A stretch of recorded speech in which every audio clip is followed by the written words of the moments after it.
Hai, apa kabar semuanya? Semoga kabar Anda baik-baik saja. Terima kasih karena sudah memberikan support dan juga kesetiaan Anda untuk membangun channel Codot Film. Yuk kita lanjutkan alur ceritanya, sambil siapin kopi dan cemilan, setting suara volume full. Gasken. Namun, dokter di sebelahnya memiliki ekspresi serius sepanjang waktu.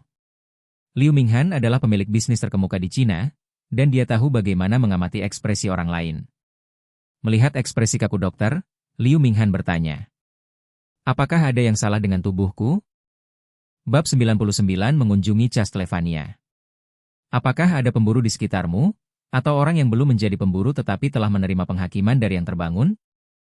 Dokter tiba-tiba mengatakan sesuatu yang sangat aneh. Dia jelas bertanya tentang kondisi fisiknya. Mengapa dia membawa pemburu? Apa maksudmu? Mengapa kamu tiba-tiba menyebut pemburu itu? Liu Minghan bertanya balik. Pernahkah Anda mendengar tentang narkolepsi? Mendengar kata insomnia, Liu Minghan yang semula tenang pun terkejut. Insomnia. Ini adalah penyakit yang tidak bisa bangun apapun yang terjadi. Tidak hanya pasien tidak dapat bangun dari tidurnya, vitalitas mereka bahkan akan dikonsumsi dengan kecepatan yang sangat cepat, sehingga mereka perlu menggunakan perangkat sihir untuk mempertahankan hidup mereka.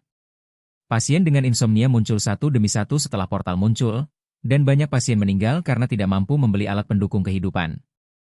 Pasien penderita insomnia sering merasa mengantuk, dan akhirnya larut dalam mimpi selamanya, tidak bisa bangun.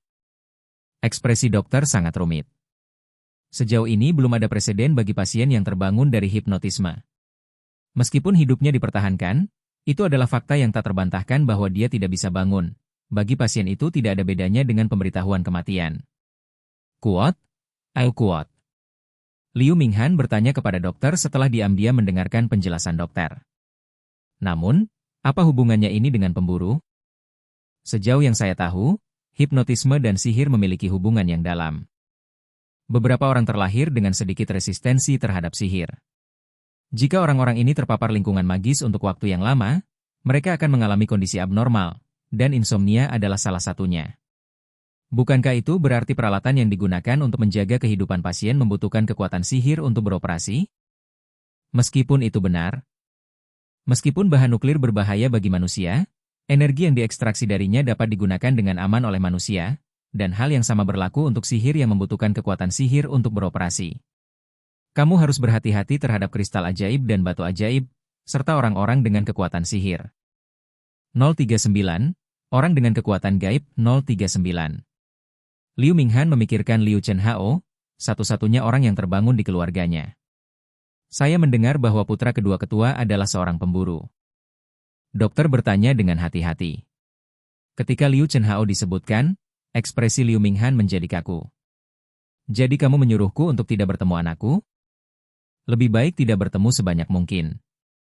Jangan membuat lelucon. Liu Minghan berkata dengan tegas, dan saat dia selesai berbicara, dia menekankannya lagi. Berhentilah bercanda. Kuat. Setelah itu, Liu Minghan melambaikan tangannya dengan kesal dan menyuruh dokter keluar. Ketua?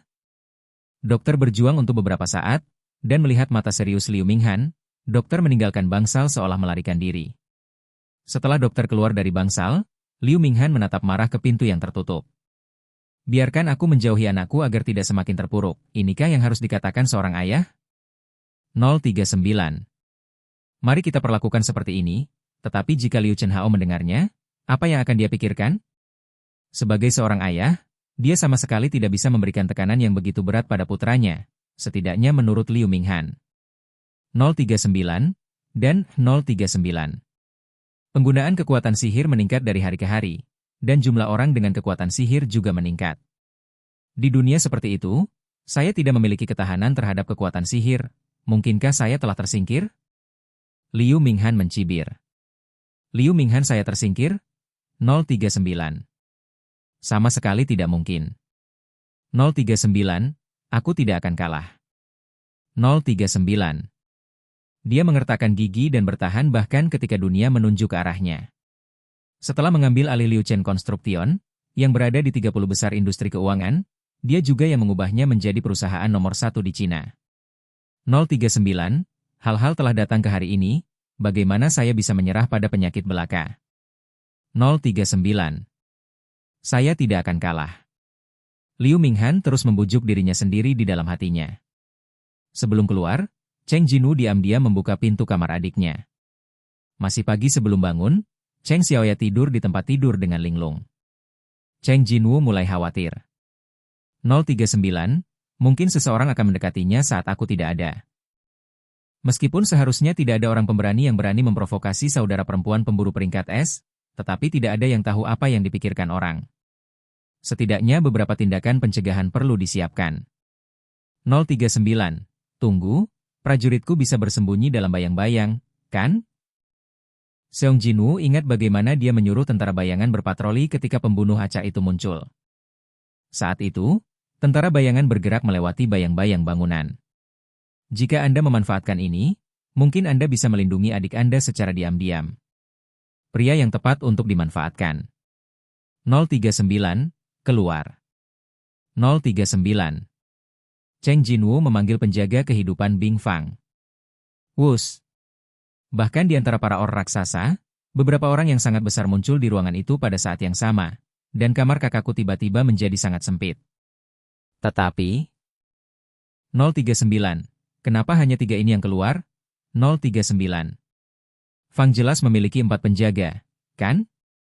Cheng Jinwoo, yang sedang memikirkan sesuatu, menghela nafas dalam hatinya. 039, Kemudian saya ingat bahwa salah satu penjaga terjebak di langit-langit hari itu, dan saya tidak punya waktu untuk menjadi prajurit bayangan. 039, lain kali hati-hati.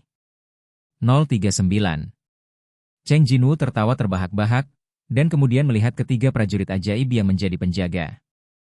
Semua level elit. Berbeda dengan tentara biasa yang berubah menjadi orc raksasa biasa. Selama ketiganya ada, bahkan pemburu level A pun tidak masalah. Kalimat ini tidak biasa, bahkan San Kijun, pemburu tingkat A yang merupakan pemimpin tim penyerbuan divisi pemburu, tidak dapat menangani 3 orc raksasa biasa. Ketiga prajurit ini hanya akan lebih kuat dari mereka. Cheng Jinwoo mengarahkan dagunya ke arah Cheng Xiaoya. Kemudian, desir-desir-desir, 1. Para penjaga yang kembali ke bentuk bayangan meluncur di lantai, lalu memasuki bayangan Cheng Xiaoya.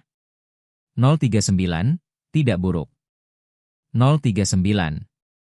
Bersembunyi dalam bayang-bayang seperti ini, begitu Cheng Xiaoya dalam bahaya, tidak peduli siapa itu, dia akan menyingkirkannya. Setelah Cheng Jinwoo memberikan instruksi kepada para penjaga, dia dengan lembut menutup pintu. Sekarang saya merasa nyaman. Cheng Jinwoo merasa lega. Setelah meninggalkan rumah, Cheng Xiaoyu turun ke apartemen dan melihat Liu Chenhao menunggu di luar gedung seperti yang dijanjikan. Kakak. Liu Chenhao menyapa dengan wajah cerah. Apakah tidak apa-apa tinggal di sana?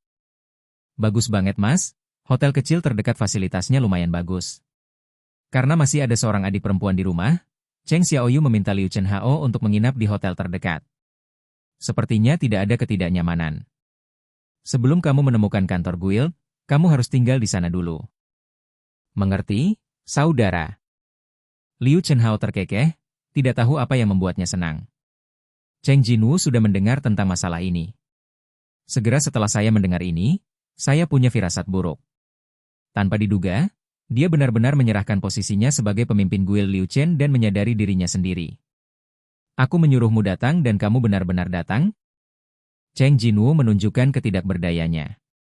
Bukankah kakak laki-lakiku memintaku untuk datang ke sini? Liu Chenhao menjawab dengan sedih. Tapi dia sangat menyukainya, dan tidak mudah baginya untuk memarahinya. Ayo pergi. Oke, kakak. Liu Chenhao duduk di kursi pengemudi, dan Cheng Xiaoyu duduk di kursi penumpang. Mobil yang membawa keduanya melaju ke gedung Dacheng. Liu Chenhao diam-diam melirik Cheng Xiaoyu. Kakak, apa yang akan kamu lakukan di gedung Dacheng saat ini? 039. Meskipun dia sangat penasaran, akan terlalu tidak sopan untuk menanyakan pertanyaan ini kepada kakak tertua, pikir Liu Chenhao, dan menutup mulutnya. Mencicit. Baru setelah mobil berhenti di depan gedung Dacheng, Liu Chenhao memberanikan diri untuk bertanya kepadanya. Tapi saudaraku, mengapa kamu tiba di gedung Dacheng pagi-pagi sekali? Liu Chenhao berhati-hati dan tidak berani melihat. Aku akan kembali begitu aku pergi. Oke guys, jangan lupa like, comment, share, and subscribe di channel Codot Film. See you next video, peace out and bye bye.